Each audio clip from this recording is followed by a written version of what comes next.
Hi there, students. It's Professor Bridget again. Today we are going to learn a little bit about membrane structure and function. Now, this is Chapter 5 information, and for the meantime, we're going to skip over Chapter 4 and just cover part of Chapter 5, just the membranes portion. There's other information in Chapter 5, and we will get back to that too. But today we're just going to learn about membranes. So on this next slide, it says, hey, Chapter 5 addresses how working cells use membranes, energy, and enzymes. Today, we won't cover energy and we won't cover enzymes. We're just learning about cell membranes. And this is going to include all animal cell membranes, all plant cell membranes, all bacteria cell membranes, even though often I'll use animal cell examples. Keep that in mind. This includes all types of cells membranes.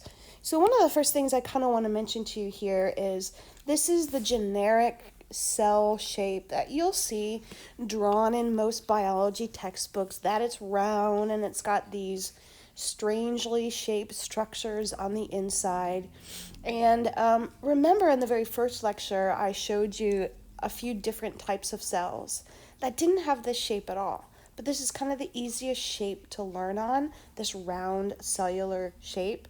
But recognize that there's going to be significant variation in shape and the position of these structures that you see on the inside. They're not going to always be nicely distributed within the inside. So just keep that in mind.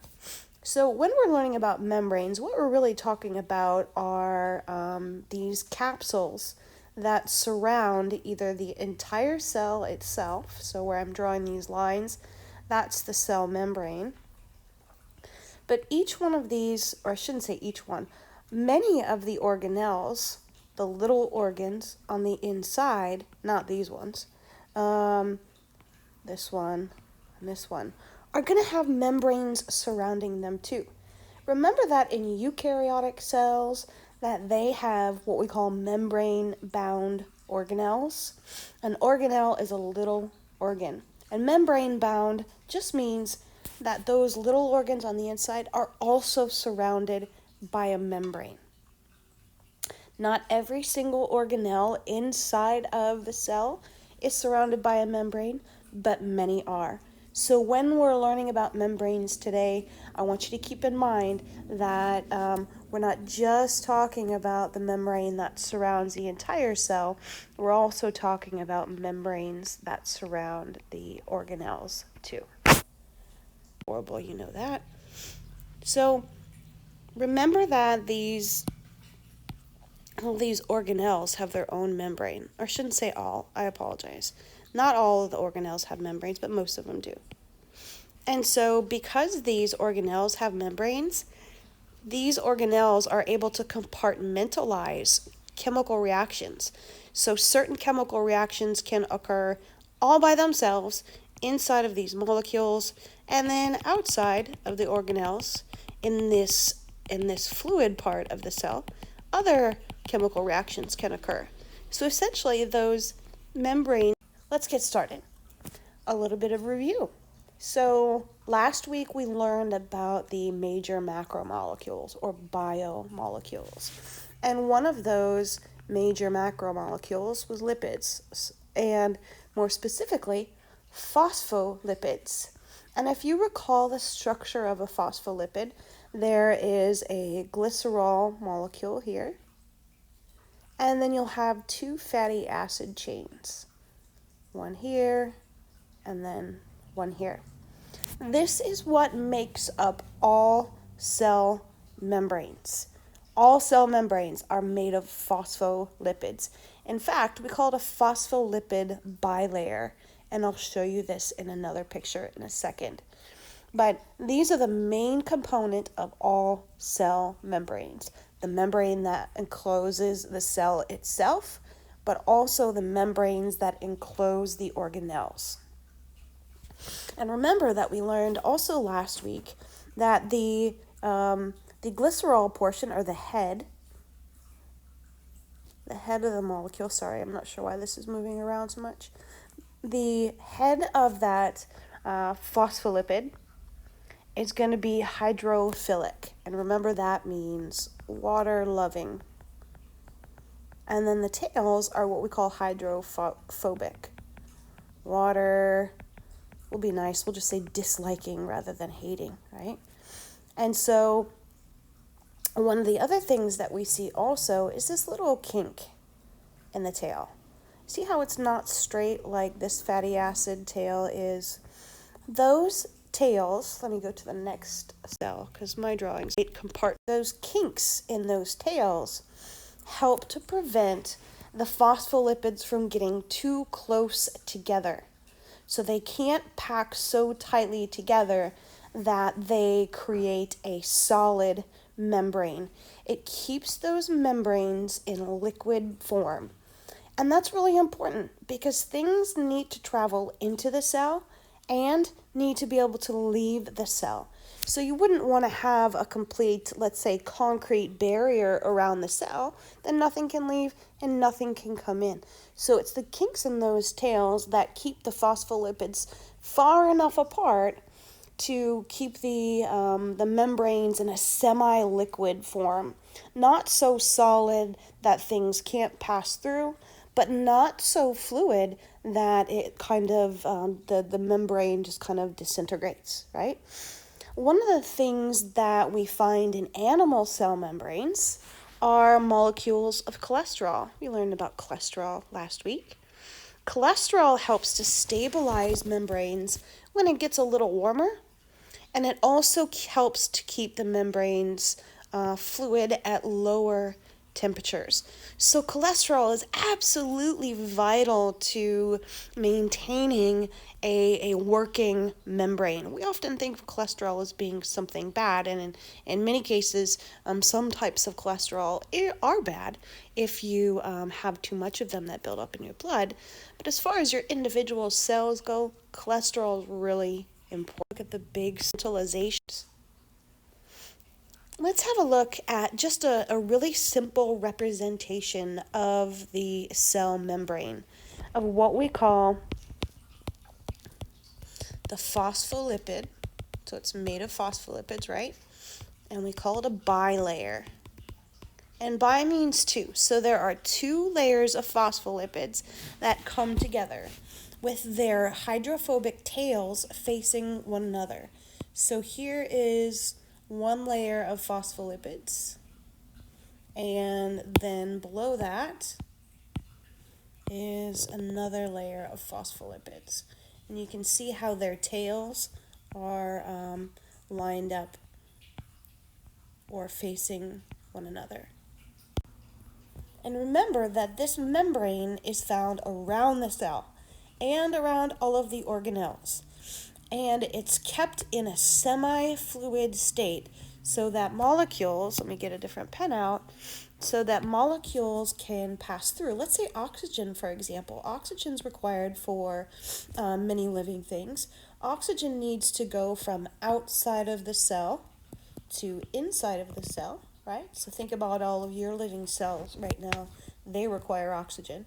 And that oxygen is going to have to pass from the outside all the way to the inside, where it can be of use to the cell, where the cell can actually use that.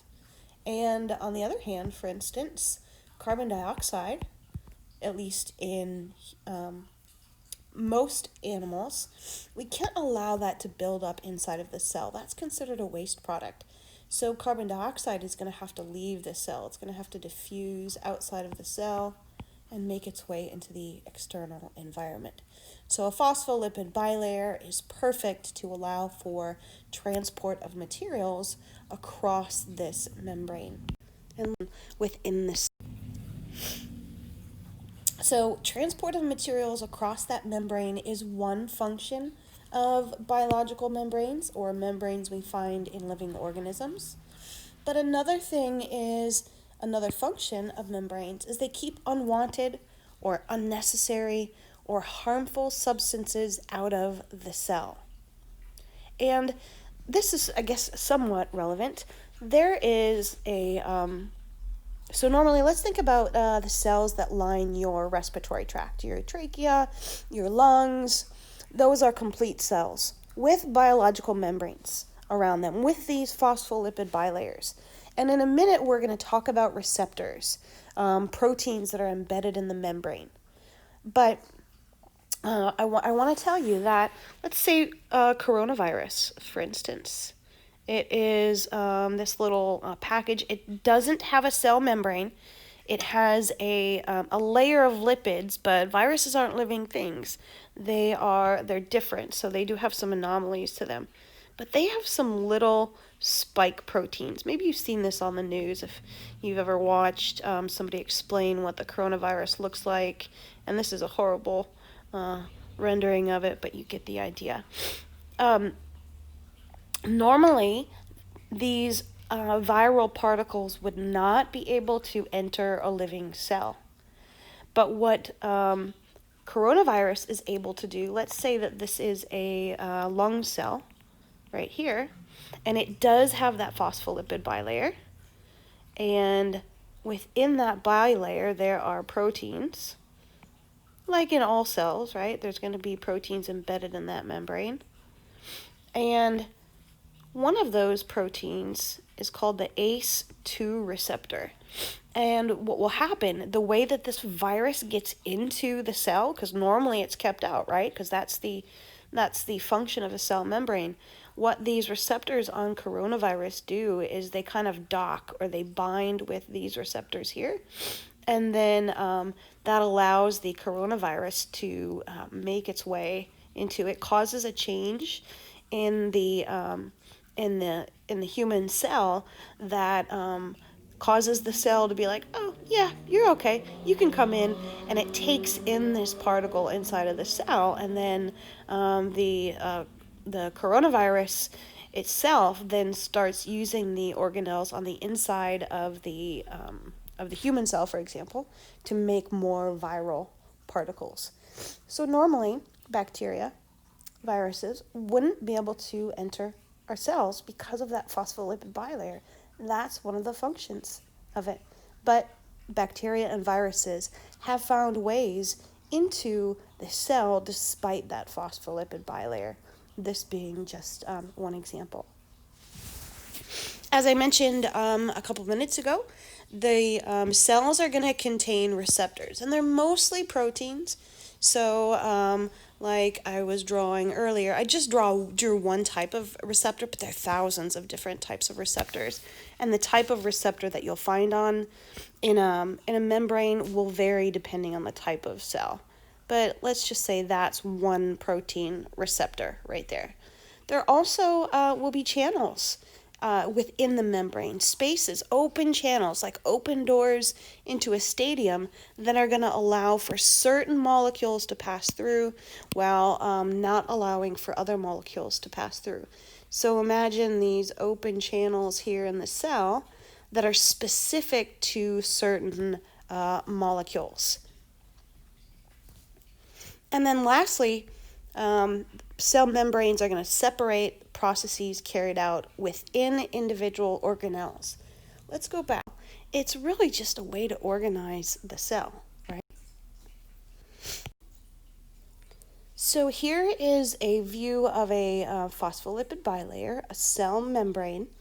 But in this case now, the authors are showing you these embedded proteins. And I think maybe in your textbook or maybe in one of the videos, I forget where it is. But the author likes to give you kind of the analogy, like the membrane is like a peanut butter and jelly sandwich. And the proteins, these structures here that are embedded in it, are like jelly beans that you've tried to push through the bread of the sandwich to the other side. I don't know if that makes sense to you, but they kind of look like it in this drawing. You can imagine jelly bellies being pushed into this membrane. So these proteins can be completely embedded, like fully embedded like you see here within the membrane, or they can simply be attached to the inside or the outside of the membrane. I'll show you a picture of that in a second. But scientists or biologists call this a fluid mosaic, meaning the phospholipid bilayer is fluid, right? It's not like watery in consistency, but it's not solid either. So it's a fluid membrane because of those phospholipids. And mosaic means like mixture. So it's not just phospholipids, it also contains protein. Let's take a look at this drawing from your textbook, and it shows you the phospholipid bilayers, the membranes, and it shows you the embedded proteins. So let me point out just a couple of things here first, and then we'll look and see what some of these proteins do, these embedded proteins. So here's cell number 1.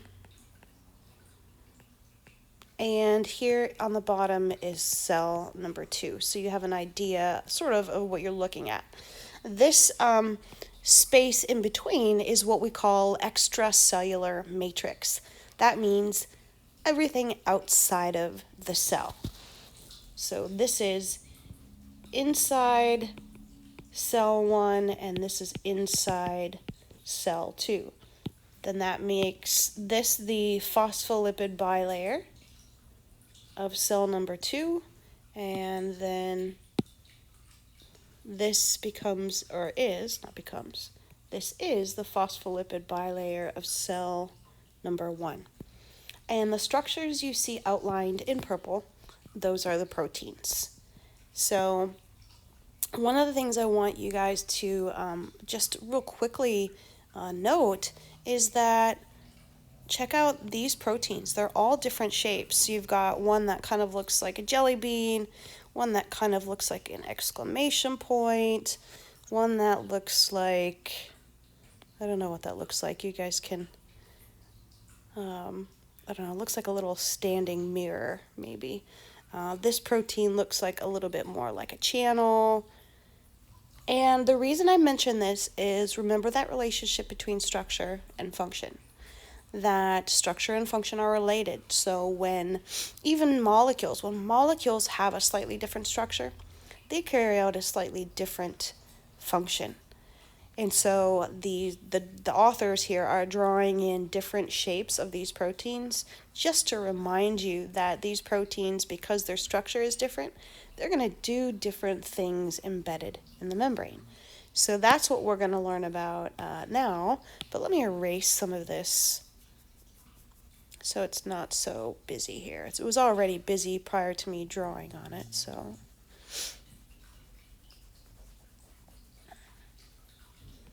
All right, so these embedded proteins are going to do slightly different things, all critical to the life of the cell, right?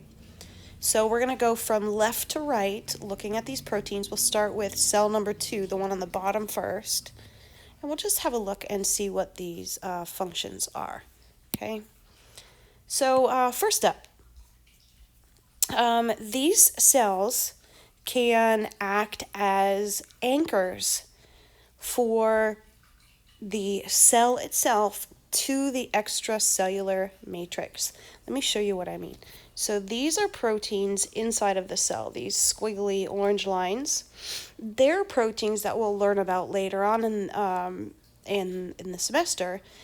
Inside the cell that help give the cell a little bit of structure, help keep the cell kind of from collapsing on itself. And they're anchored directly to this protein right here. And then that protein is anchored directly to another protein on the outside, which would be the same as these long structures you see here. All of these are proteins. So that anchors the proteins inside of the cell, to the protein in the membrane, to the proteins outside. And so this anchors the cell in space. We often think about the area outside of a cell being empty and dry, but in fact that's totally opposite the case. The outside environment of the cell is going to be filled with almost like a watery substance, and they're going to be these proteins, these long, almost like rope-like structures floating around in that watery fluid. So you've got the inside of the cell anchored to the protein in the protein in the membrane, then anchored to the protein on the outside. And this just kind of holds everything together. It anchors the cells in place. If we keep moving from left to right, we're going to then look at this cell right here. Or not, sorry, not this cell. This little protein right here. In some cases, these embedded proteins act as receptors. And a receptor is something that receives a signal from either outside of the cell or inside of the cell. So in that extracellular matrix, in that space outside the cell, there might be some sort of signaling molecule, probably another protein that you're seeing here in orange. And that signaling molecule can dock at that receptor and then in some cases carry a signal into the inside of the cell. We call that signal transduction. So this allows for cell-to-cell communication. The cell number 1 right here is going to be able to communicate with cell number 2. Or maybe there are other cells out here in the extracellular matrix that would like to communicate with an adjacent cell. So some proteins act as signal transducers. Some proteins are just going to act as transport proteins. So if we look at, try not to make this too busy for you, if you look at this protein here, this embedded protein or this embedded protein, these transport proteins are going to allow molecules into the cell, but those molecules have to pass through that receptor. These molecules can't pass through that phospholipid bilayer. Some molecules can, but a lot of molecules have to go through a protein channel first. And these proteins are also going to transport substances outside of the cell. So that's what we mean by transport proteins. If we keep moving over to the right, you see these two proteins here and how they're kind of fitting together like two puzzle pieces. See this little dip right here? Those are proteins embedded in the membrane that anchor one cell to the next. That's why you see the structure drawn as you do, like two little puzzle pieces. These two proteins are going to hold cells together. Think about any cell in your body, really, that isn't moving around like a red blood cell. But think about your skin cells. They're all anchored to one another. You don't have individual skin cells just kind of, well, you do. You do have skin cells flaking off daily, but imagine if your skin cells weren't anchored to one another. You wouldn't have any skin. You wouldn't be able to hold the skin cells on your body. They're all anchored to one another by those what we call intercellular junctions. So that's just a fancy way of saying structures that hold cells together. We'd like to have similar cells or cells that belong together anchored to one another. You wouldn't, for instance, want a kidney cell to bind and connect to a skin cell. So sometimes these receptors act in cell-to-cell recognition. And they will communicate with one another and go, oh, okay, you're a skin cell, so am I. Cool. Let's hang out together. Let's bond, right? But you wouldn't want a red blood cell to connect to or create an intercellular junction with a liver cell, for example. So these cell-to-cell recognition proteins allow cells that belong together to communicate with one another and bond to one another or bind to one another. And then if we go all the way up to the top here, some of these proteins are involved in enzyme activity. So remember that enzymes are molecules that speed up reactions. So these these proteins right here are going to allow for enzyme activity or help to carry out certain chemical reactions. We'll learn more about that as we move through the semester. And one last thing I want to point out before we move on are the molecules of cholesterol. And remember what cholesterol does in the membrane?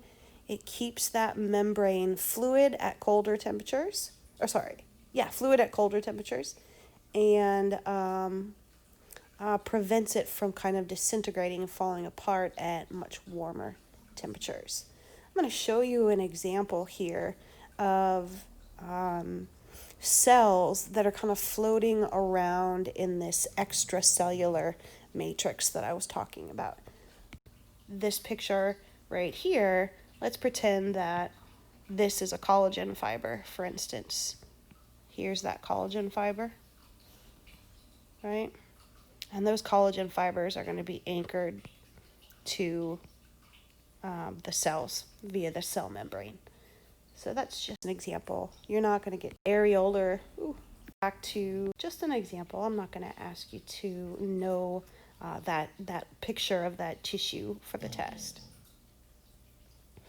This slide right here is the textual form or the written out form of everything I just discussed while we were looking at the previous picture.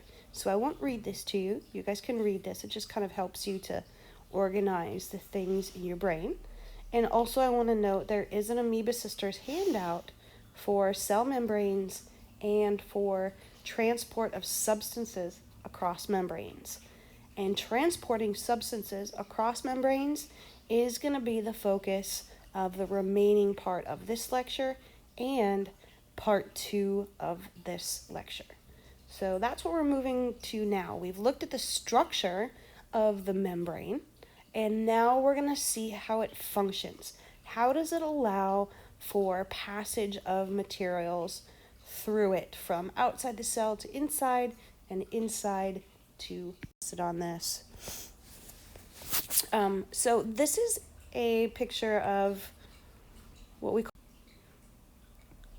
areolar connective tissue. You're going to see this again if you go on to anatomy. This will be like one of the first things you do in the first couple weeks of anatomy.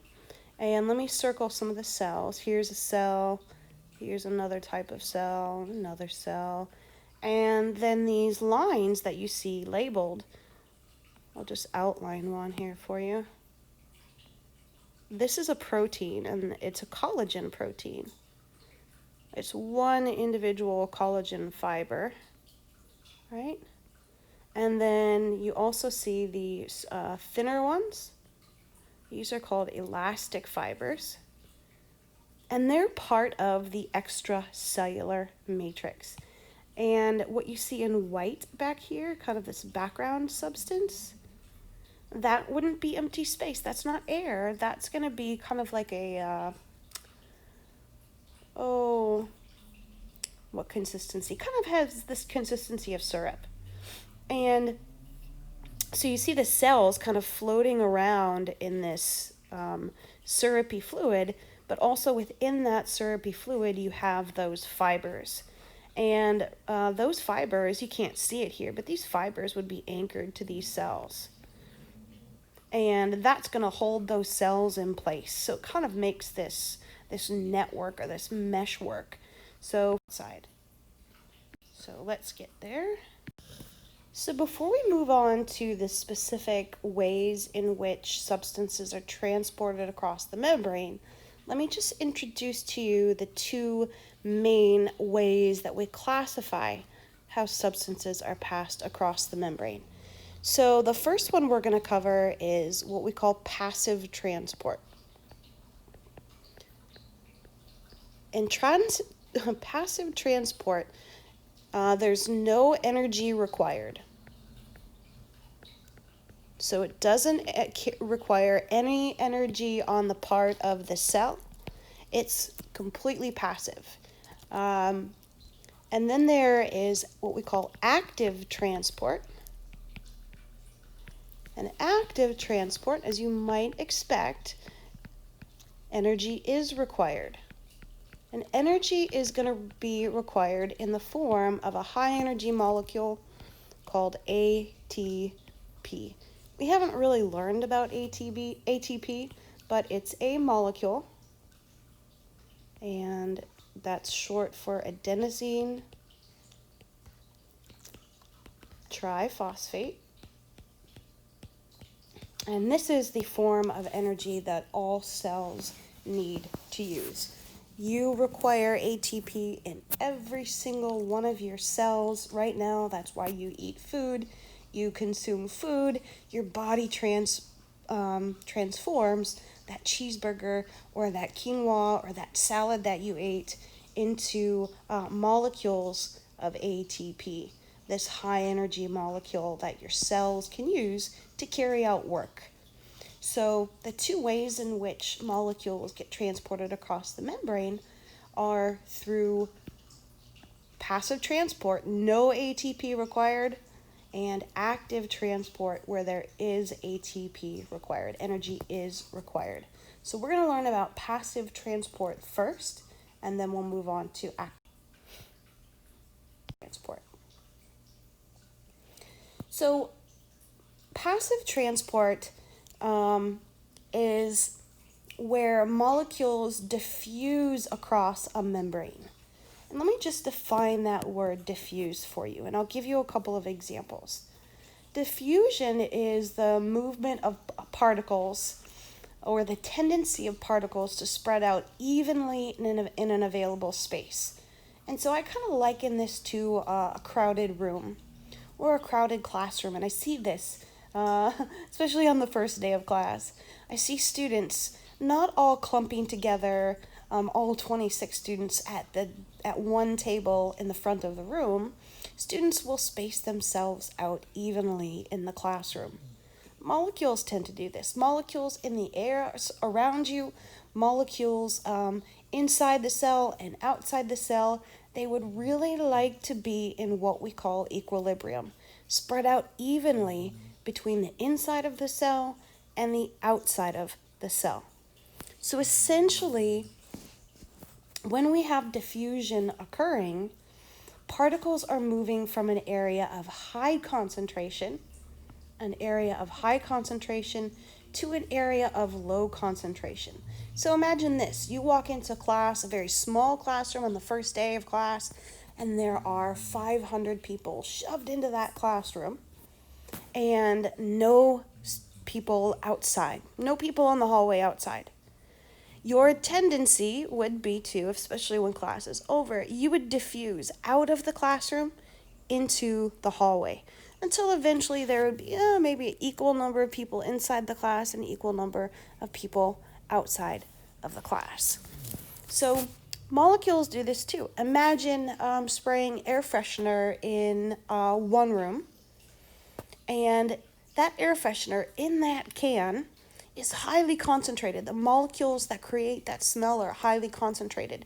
So if you were to spray it in one room or in one location in a room, and then go to another room or go much further away, it's going to be some time before you smell that air freshener. You have to wait for the molecules that make up that smell to diffuse, to move from an area of high concentration to an area of low concentration. So essentially they're moving away from one another. They're moving down what we call their concentration gradient. Moving from high concentration to an area of low concentration. And that requires no energy at all. Particles just do not, or molecules are not going to want to stay near one another. In fact, if you think about it, and I'm not sure if it's this lab or if it was last lab, and maybe it's the next lab, if you think about what molecules are doing on a micro scale, at the scale that you cannot see, all molecules are moving around just naturally. This is called Brownian motion. But imagine putting 200 students in a classroom and you're all moving around. You're really densely packed, and as you start moving around, you're going to start bumping into one another. And then you're going to bounce off those people and move another direction, and then bounce off somebody else and move in another direction. It's kind of like molecular bumper cars. If you've ever ridden bumper cars at the fair or Disneyland or any other theme park, you're moving in one direction and you come in contact with another bumper car and you bounce off and you go in another direction. That's what these molecules are doing. So when you have them really highly concentrated in one area, there are going to be more collisions with one another.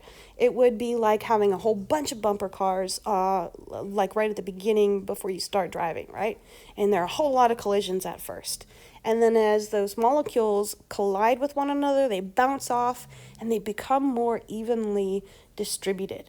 And so that's what's happening here as molecules are diffusing down their concentration gradient.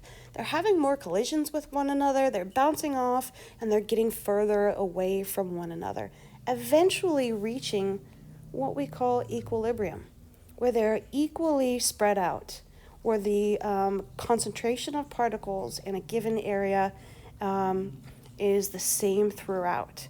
They're evenly distributed. The next thing we're going to talk about is a special case of diffusion called osmosis. And I just want to make a note here that there is an amoeba sisters for osmosis and diffusion. There's an amoeba sisters one. Have a look at this. So some of the things, this is spelled wrong, I apologize. 2 F's, 1 S.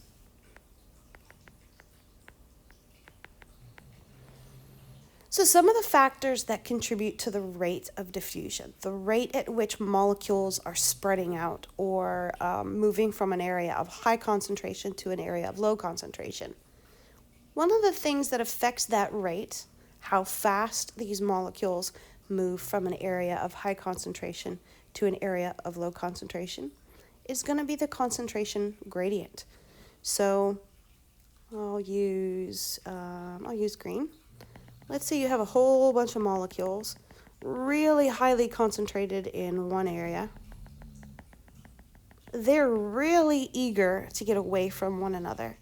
And so if there's just a few, or there are many of those molecules in one area, but only maybe a few sparsely spread out in another, that represents a large gradient. So these molecules are going to move away down their concentration gradient much faster than if you had, a few scattered here and a few scattered here, right? The gradient, you guys hear my dog snoring? Listen. Oh, now he stopped, sorry. Okay, so if you hear my dog snoring, no, it's my dog. So the concentration gradient is going to, the higher the concentration gradient, the faster the molecules are going to diffuse.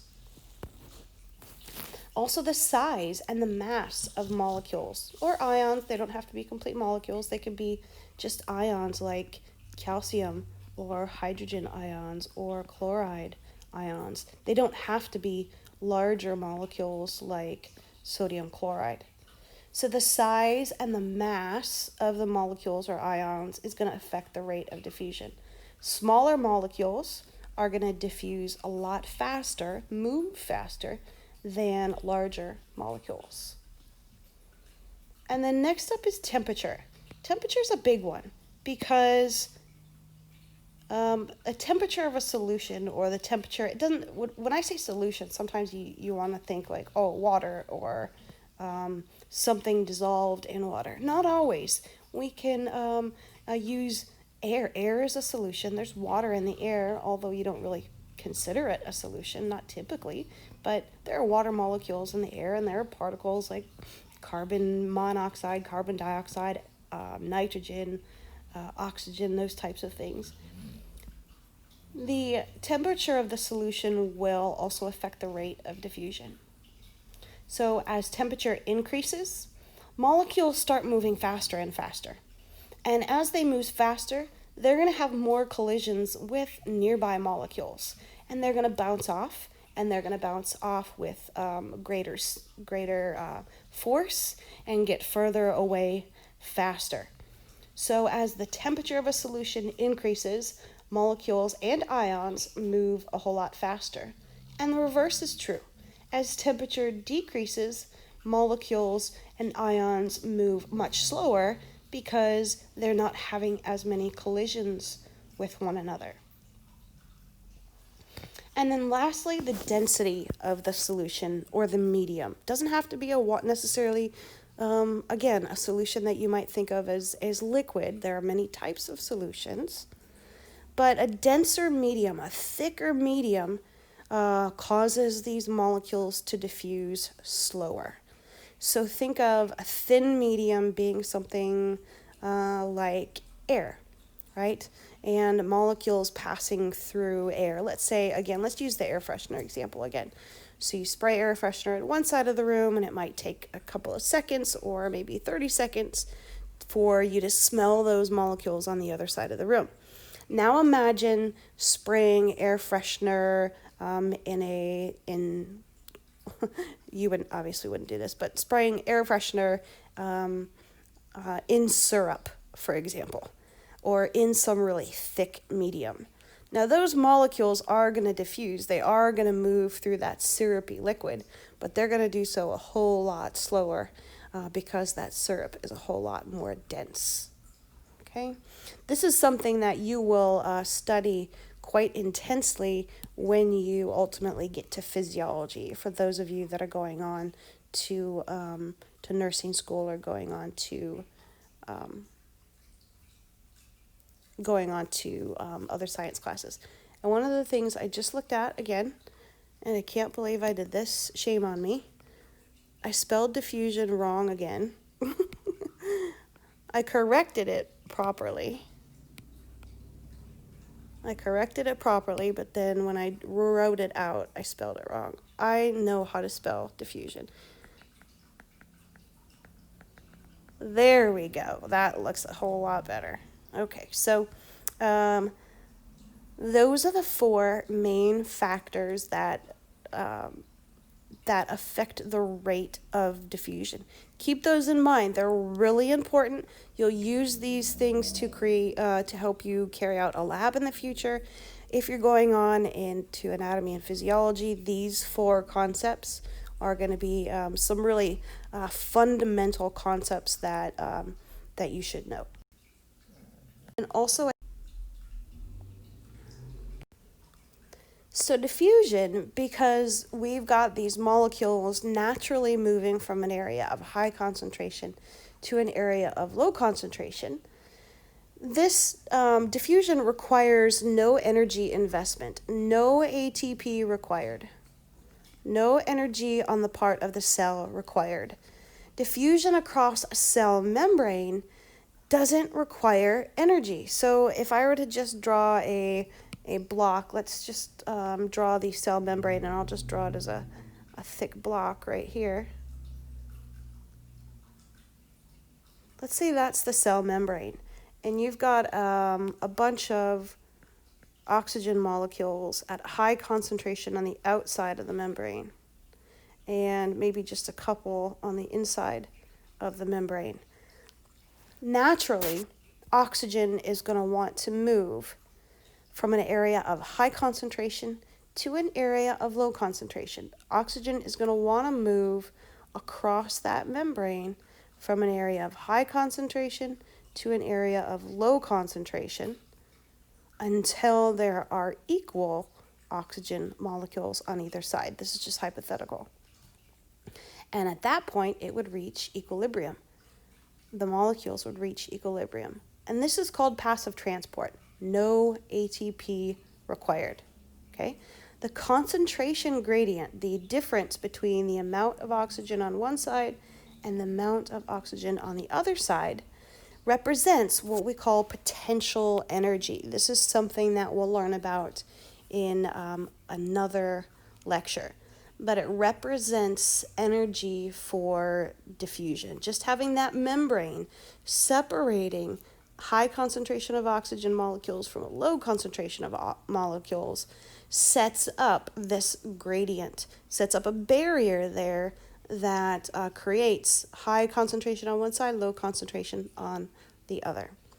There is an animation for diffusion. I think this link is a different one. I could be wrong. I haven't seen it for a while, but if you go to the folder that has all of my PowerPoints in it, you can click right on this link and it will take you to an animation of diffusion. The way that your book represents diffusion across a membrane, across a cell membrane, is like this. And it's pretty straightforward. If the gray bars, those are the membrane, that's the membrane itself, right? And then these could be molecules of anything. They're saying it's molecules of dye. You could think of it as molecules of oxygen or molecules of CO2, or you could even think of it as being molecules of water. If we start with the first image here, you see that you have 1, 2, 3, 4, 5, 6, 7, 8, 9, 10, 11, 12, 13 molecules on one side, 0 on the other. And there are going to be, remember we said there were going to be some channels in the membrane, those protein channels that are kind of like open doors in a stadium. So here are those channels. And what will happen over time is gradually these molecules are going to move through those channels and diffuse through those channels from an area of high concentration to an area of low concentration. And you'll have some of the molecules moving back across the direction that they came. But in general, the net movement or the overall movement is going to be towards what we call equilibrium, where you eventually have equal numbers of molecules or near equal numbers of molecules on either side of the membrane. And as I said, one might sneak back from where it came, but there's going to be another one that diffuses back across the membrane too. So you essentially get equal amounts on either side. This is what we would refer to as equilibrium. So this diffusion across the membrane is a form of passive transport. And passive transport does not require energy in the form of ATP, does not require energy on the part of the cell at all. Just having that membrane there represents a barrier that sets up this gradient of high concentration versus low concentration. This drawing is from your textbook also that shows you two different types of molecules diffusing across the membrane at the same time. So we could just count if you want to. We've got 1, 2, 3, 4, 5, 6, 7, 8, 9, 10, 11 green molecules on the left and 0 green molecules on the right. And then we've got 1, 2, 3, 4, 5, 6 purple molecules on the left and 0 purple molecules on the right. So what you'll find is the green molecules, because they're in really high concentration here, they're going to want to diffuse down their concentration gradient to an area of lower concentration. And you see exactly that happening here. You've got some green molecules that have moved across the membrane. But at the same time, you see that the purple molecules are diffusing in the opposite direction. They're moving down their concentration gradient. Look over here. You've got 1, 2, 3, 4, 5, 6 purple balls and 0 on the right and 0 on the left. So the purple molecules, they're going to want to move in this direction back across the membrane. And that's exactly what's happening here. They're going to also reach equilibrium. Eventually reach equilibrium, like you see in this picture here, the last image. You have essentially the same number of green molecules on the left as you do on the right, and essentially the same number of purple molecules on the left than you do on the right. And this is what we refer to as equilibrium. So that concludes part 1 of this lecture. There will be a part 2 coming up, and we'll learn in part 2 about another type of passive transport, and the second way in which molecules pass across the membrane, which is called active transport. So that's coming up next.